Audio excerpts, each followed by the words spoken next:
వివక్షకు పరాకాష్ఠ మధ్యప్రదేశ్ నిరుపేద ముస్లిం నివాసాల కూల్చివేత.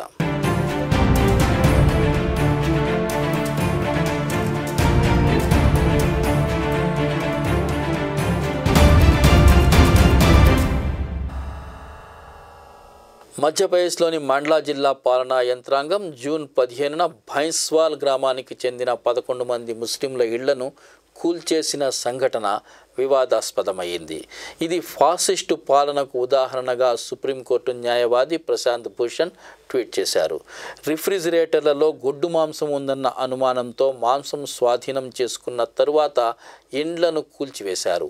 ఈ ఇళ్లన్నీ ఖురైషీ సముదాయానికి చెందిన వారివి. ఈ కూల్చివేత కారణంగా 11 కుటుంబాలలో కనీసం 50 మంది సభ్యులు నిరాశ్రయులయ్యారు. స్వాధీనం చేసుకున్న మాంసం గొడ్డు మాంసంగా స్థానిక పశు వైద్యుడు ధృవీకరించాడని పోలీసు సూపరింటెండెంట్ రజత్ సక్లేచా పేర్కొన్నాడు. నమూనాలను తదుపరి పరీక్షల కోసం హైదరాబాద్కు పంపించారు. బాధితులు ఈ ఆరోపణలను ఖండిస్తున్నారు. అధికారులు కూల్చివేతను సమర్థించుకుంటున్నారు. ఈ ఇళ్లు ప్రభుత్వ భూమిలో కట్టిన ఇళ్లని, అందుకే కూల్చేశామని అంటున్నారు. అయితే మొత్తం 11 ఇళ్ళు కూల్చేసి 16 ఇళ్ళు కూల్చకుండా వదిలేశారు. ఇలా కూల్చకుండా వదిలేసిన ఇళ్లలో గొడ్డు మాంసం దొరకలేదు కాబట్టి కూల్చలేదంటున్నారు. కానీ ఈ 16 ఇళ్ళు కూడా ప్రభుత్వ భూమిపై కట్టుకున్న ఇళ్లే. అంటే ఇళ్ళు కూల్చడానికి కారణమేమిటి? ప్రభుత్వ భూమిపై కట్టుకున్నందువల్ల కూల్చారా, లేక గొడ్డు మాంసం అనుమానంతో కూల్చారా? గొడ్డు మాంసం దొరికితే ఇళ్ళు కూల్చేయాలన్న చట్టం ఏదైనా దేశంలో ఉందా?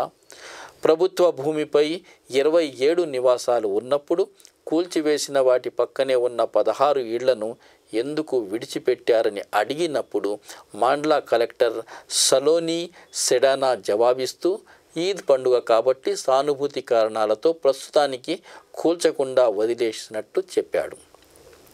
అయితే ఈద్ సానుభూతి ఆ 11 ఇళ్లకు ఎందుకు చూపలేదో ఆయన చెప్పలేకపోయాడు. ఊళ్ళో ఉన్న అన్ని అక్రమ నిర్మాణాలపై చర్యలు త్వరలో తీసుకుంటామని చెప్పారు. జిల్లా అంతటా ఈ కార్యకలాపాలు కొనసాగుతున్నాయి.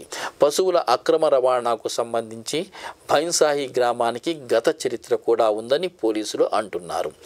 నేరం చేసిన వ్యక్తులను కోర్టులో హాజరుపరచవలసిన పోలీసులు ఇష్టారాజ్యంగా ఇళ్లను కూలగొట్టడం ఏమిటని మానవ హక్కుల కార్యకర్తలు ప్రశ్నిస్తున్నారు. ఆదివాసీ ముస్లిం సముదాయాలకు చెందిన సుమారు 1100 మంది ఉంటున్న ఈ గ్రామంలో సుమారు 80 ముస్లిం కుటుంబాలు ఉన్నాయి.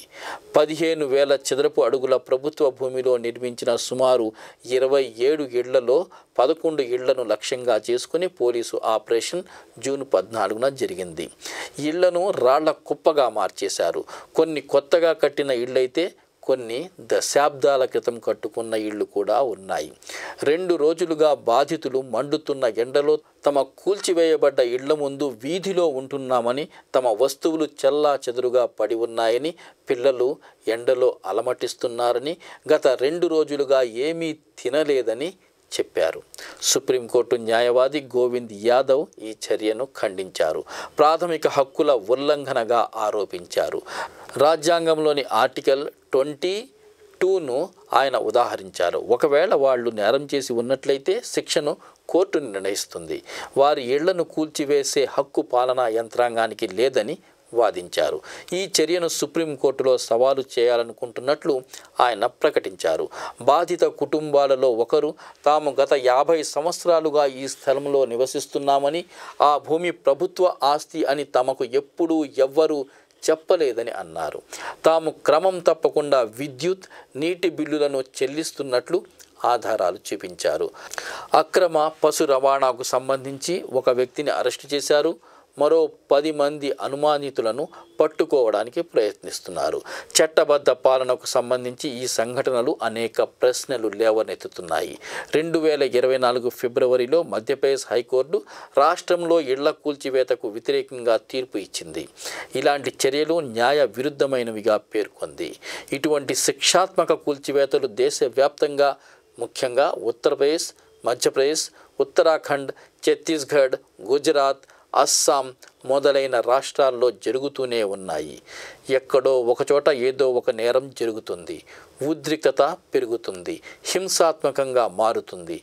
కొంతకాలం తర్వాత పోలీసులు కొందరు వ్యక్తులు లేదా సమూహాలు శాంతికి భంగకరమని ప్రకటిస్తారు. ఆ వెంటనే అనధికార నిర్మాణాల్లో వాళ్ళు ఉంటున్నట్లు మున్సిపాలిటీ ప్రకటిస్తుంది. ఆ వెంటనే కూల్చివేతలు జరిగిపోతాయి. సాధారణంగా ఇదే క్రమంలో ఈ కూల్చివేతల కార్యక్రమాలన్నీ జరుగుతూ ఉండటం అందరూ చూస్తున్నదే. ఉత్తరప్రదేశ్లోని అనేక జిల్లాలలో, ఢిల్లీలోని జహంగీర్పురి, అస్సాంలోని నాగావ్, గుజరాత్లోని ఖంబాట్, మధ్యప్రదేశ్లోని గర్గావ్లో జరిగింది ఇదే.